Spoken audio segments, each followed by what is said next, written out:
Marcelo Ebrard presentó dos banderas en el reciente Congreso Nacional Perredista.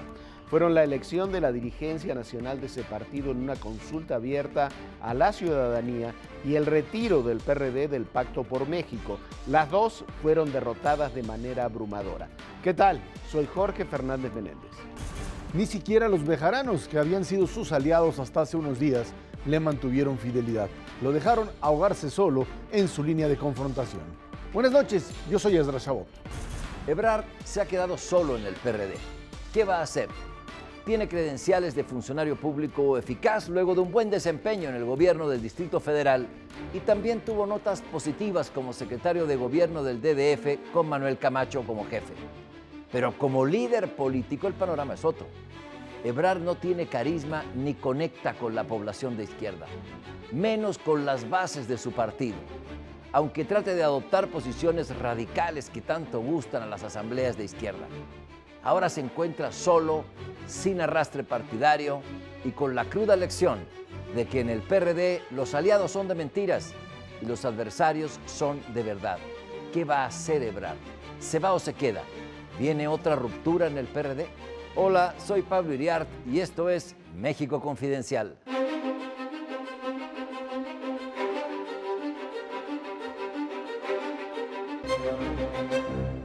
El hecho es que Marcelo Ebrard tuvo una derrota en toda la línea en este Congreso Perredista del fin de semana. La pregunta es, ¿qué va a hacer? En mi opinión, los espacios en el PRD ya se le han cerrado. No será candidato presidencial por el Partido de la Revolución Democrática, no puede ganar ni un punto en una asamblea y acercarse a Morena, en Morena, el puesto de candidato presidencial, que es el que busca Marcelo Ebrard, ya está ocupado. Mira, yo creo que Marcelo jugó durante mucho tiempo a la idea, primero de ser ex jefe de gobierno capitalino y con eso proyectarse sin ningún poder político al lado. Buscó alianzas con los sectores de Izquierda Democrática Nacional, de Bejarano y compañía, empezó a moverse ahí. Tuvo el ofrecimiento incluso por parte de Navarrete de la izquierda de nosotros somos la dirección del partido y tú colaboras con nosotros. Yo creo que su grave error es haber querido jugar solo y pensar que en esa soledad iba a poder construir un modelo político. Lo sigue buscando. Es un político soberbio, ¿no? Pues yo supongo que esa es la idea. Es muy soberbio, Marcelo, ¿no? Pero es un político que tiene capacidad, o sea, no es un político no inteligente, es un político con mucha capacidad. Quizás su problema es una sobreestimación de lo que él puede hacer más allá de la propia estructura del partido. Pero mira, yendo a lo que decía Pablo de la soberbia, eso lo lleva a tomar malas decisiones políticas. Yo creo que es un buen administrador, una persona que ha demostrado dotes de buen administrador, buen gobernante, lo hizo cuando fue secretario de gobierno con Manuel Camacho, lo hizo ahora en el gobierno capitalino, pero, a ver, la primera decisión errada porque esto de Marcelo es una historia antigua. Sí. La primera decisión errada fue no haber aceptado dejar el gobierno capitalino. La primera, fue no haberle disputado realmente la candidatura presidencial a López Obrador. La segunda, no haberse ido al Senado en lugar y dejar el gobierno capitalino con alguien cercano a él y haber mandado a Mario Delgado al Senado y quedarse en el gobierno capitalino pensando que iba a concluir el gobierno, que iba a ser casi reclamado como candidato presidencial del PRD y subestimando a Miguel Mancera. Cuando Miguel Mancera gana con 66% de los votos, el candidato ya no es Marcelo Ebrard, el candidato a futuro del PRD, el candidato es Miguel Mancera. Y eso cambia toda la perspectiva y eso es lo que deja fuera a Marcelo Ebrard, que además rompe con Mancera. Incluso en esa lógica de yo tengo la fuerza y la capacidad para actuar, él sigue diciendo, ayer me lo decía en una entrevista radiofónica, me decía, es que si hacen una encuesta abierta, población abierta, yo les gano, bajo el principio de que la pura personalidad política de él puede rebasar cualquier tipo de estructura partidaria. El problema es que los espacios de partido se ganan ahí, adentro, y yo creo que es donde Marcelo, en la medida en que va perdiendo poder, simplemente termina siendo desplazado hacia un espacio que, pues, no le queda de otra, como tú decías, Pablo, no va a tener espacios en Morena. Si quiere hacer algo en el PRD, tendrá que montarse en alguna de las corrientes y más le conviene que lo haga en la corriente ganadora, ¿no? Yo pienso que tiene una tercera alternativa. Obviamente mucha agua correrá bajo los puentes, pero tiene una tercera alternativa Marcelo Ebrard para cumplir lo que es su ambición, que es ser candidato presidencial, porque él cree que en una consulta abierta él gana, y una elección presidencial es una consulta abierta. Yo creo que lo vamos a ver en Movimiento Ciudadano de Dante Delgado Ranauro, porque es un partido que está algo alejado de López Obrador ahora. Es un partido que va a tener que llevar sus propios candidatos, va a tener que apostar por su permanencia como partido, y será también un colectivo político que necesitará un nuevo rostro, un estandarte, porque el de López Obrador ya va a tener un sello y ese es Morena. No nos extrañemos ver a Marcelo Ebrard en Movimiento Ciudadano. Como candidato a diputado para el 15. Sí, señor. Sí, probablemente, pero quizá el problema más grande que tendría ahí Marcelo es que sería optar por una opción, otra vez, sobreestimando su personalidad, de un político de izquierda que tendría que competir con las otras opciones. Él supone que puede crecer en ese momento, y crecer con Movimiento Ciudadano no sé si le es suficiente como para meterse a la jugada. Explícale que no. Explícale que no. Está bien, lo puede hacer. Su grave problema es, uno, el de quedarse solo, dos, el de representar una fracción, de la izquierda, y hacerlo así es representar una fracción de la izquierda que tendría que confrontarse con López Obrador y con lo que vaya a hacer el PRD. Yo creo que para la próxima esta idea de que habrá un solo candidato de la izquierda no será válida. No puede haber ya otra vez una apuesta que se subordine a Andrés Manuel. No lo van a hacer. Ahora, tener 3 candidatos de la izquierda, si tener 2 está difícil. Es una tragedia para la izquierda, tener 3 es muy difícil. Ahora, yo no sé la capacidad, yo sigo insistiendo, me parece un gran administrador, Marcelo Ebrard, es un hombre que en tareas de gobierno funciona bien. Como político, en términos electorales, las cosas nunca le han salido bien. Nunca. Nunca. Siempre se ha equivocado en las decisiones, en los momentos. Hasta en su mayor triunfo, que fue la elección del 91 en el DF, lo calculó tan mal que el que quedó fuera fue él. Sí.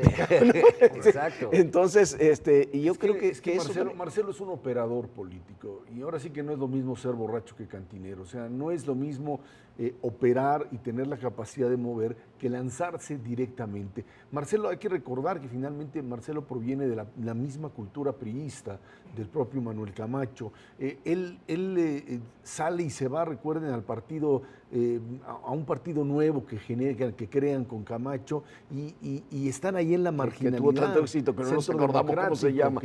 Partido del Centro Democrático. Sí, el Centro Democrático. Y transitó del PRI al centro, del centro al PRD y ahora a la ultraizquierda. Estuvo en el Partido Verde también. También estuvo en el Partido Verde. También estuvo ahí. Ahora, lo cierto es que en ese sentido, Marcelo, cuando lo ves que entra al PRD, él entra mucho tiempo después. Él no es miembro del PRD ni siquiera como jefe de gobierno, bueno, ya como jefe de gobierno, pero un poco antes apenas es cuando se afilia al PRD y empieza a moverse. Él está muy alejado de las corrientes y son estas corrientes las que en un momento determinado están dispuestas a decirle adiós a Marcelo Ebrard, a menos que él esté dispuesto a negociar con ellos desde una posición pues mucho menos agresiva. Yo creo que Marcelo ya perdió las oportunidades. La perdió cuando decidió no disputarle, hablando de encuestas, él tenía las encuestas para disputarle a Andrés Manuel López Obrador la candidatura del año pasado, no lo hizo, decidió no hacerlo. Y el segundo error gravísimo, un personaje que no tiene corrientes propias detrás, tiene que tener puestos de elección, tiene que ser visto por la opinión pública, tiene que tener posiciones. Cuando él decide quedarse en el gobierno capitalino y no pelear por una posición legislativa, termina de perder todo. Pero su candidatura presidencial, su posibilidad de ser presidente, para decirlo con todas las letras que sí pudo haber sido, fue cuando se entregó a López Obrador en una encuesta dudosa en que era absolutamente discutible quién había vencido. Dice, yo no voy a dividir a la izquierda. Pues ya la dividió, se dividió con López Obrador, que se le fue a Morena y él va a tener que irse a otro partido o someterse, no lo veo subyugado a los chuchos ni absolutamente a nadie más. Yo creo que, Ebrard, el gran error fue ese y que ahora su futuro político no está ni en el PRD ni en Morena, desde luego tampoco en el PRI. Decías, 3 candidaturas presidenciales son muchas, la izquierda no, porque después se puede llegar, a medida que avanza la campaña presidencial, se puede llegar a un entendimiento, a un acuerdo en los cuales los Camachos y los Ebrard son realmente aptos para ese tipo de negociaciones, o por lo menos les gustan. Yo no lo doy por muerto en términos de carrera política a Marcelo. O sea, es cierto que es soberbio, es cierto que tiene un tipo de lenguaje que y que no tiene base. Gusta, ¿no? Y que no tiene base. Pero sí tiene la capacidad de atraer sectores políticos, sí tiene contactos, y creo que esa es la parte que él puede comenzar a negociar. Yo creo que su única negociación real, más allá de que pueda optar por Movimiento Ciudadano y de ahí crecer, es directamente con los chuchos, con aquellos con los que estuvo, con la dirigencia nacional del PRD, con los cuales puede llegar a un determinado entendimiento en términos de posiciones. Si eso le es suficiente para crecer, no lo sé, pero no tiene otra alternativa. Pero yo no veo a los chuchos apostando en absoluto por Marcelo Ebrard. Los chuchos están apostando mucho más por un Miguel Mancera. Yo no sé, yo no sé, habrá que ver cómo termina Mancera el sexenio, habrá que ver qué tipo de proyección política, y en función de eso está, pero lo que no digo es que no puedes descartar. En el PRD hay otros, incluso si guardamos Dame este nombres. programa, Ríos Peter, cuidado. Para presidente de la va a ser República, va a ser para gobernador de Guerrero, sí. y de ahí cuidado. De un gobernador exitoso, cuidado. No te digo que vaya a ser, pero de que ya tienen posibilidades de recambio, a santo de que van a esperar al señor Marcelo Ebrard 5 cuando años. les ha jugado las contras. Sí. Absolutamente no. 5 años no creo que lo esperen. Y bueno, tienen, yo creo, a Mancera, bueno, está Ríos Peter, hay otros personajes que también pueden ir creciendo, algunos de los propios chuchos de acuerdo a la labor que desarrollen, ¿no? Mira, yo creo que el grave problema finalmente de la izquierda es que hay demasiados jefes para tan pocos indios, como dice el dicho. O sea, el problema es que la posibilidad Qué racista de soy yo. liderazgo, así dice el dicho, yo no lo dije, no lo creé. Son demasiados líderes, demasiados. En algún momento me decían, López Obrador se las va a ver negras allá en Morena, porque la cantidad de cacicazgos locales que hay no es lo mismo que mantener el control de un aparato corporativo como lo tenía el propio PRD. Y yo creo que ese es el problema realmente de la izquierda en un momento en donde las dirigencias, y ya lo vimos incluso en el propio Congreso perredista de este fin de semana, en donde definitivamente el aparato corporativo de Nueva Izquierda tuvo la capacidad de fijar condiciones y de imponer reglas del juego, en donde precisamente Marcelo queda totalmente alejado, ¿no? Yo creo que ese aparato, yo creo que el camino de PRD pasa por un Cuauhtémoc presidiendo ese partido, Nueva Izquierda controlando ese partido y Mancera candidato. Creo que ese camino lo tienen claro, y en ese camino Marcelo Ebrard no juega en ningún sentido porque está peleado con los 3 protagonistas principales. Yo no lo doy por muerto. Dentro del PRD yo creo que ya no tiene nada que hacer, tiene muy poco que hacer, tratará de hacerse una mayor personalidad política con el debate de la reforma energética, pero definitivamente ese no es su espacio y tampoco lo es Morena, donde llegaría por tercera ocasión a subordinarse a Andrés Manuel López Obrador, porque ya antes había declinado una vez por él cuando fue candidato a jefe de gobierno del Distrito Federal. Y creo que se nos ha ido el tiempo, Jorge. Gracias. Muertos en política, obviamente nunca hay. Yo veo la vida de Ebrard en otro partido, no en el PRD. Pero en fin, esto fue México Confidencial. Hasta luego.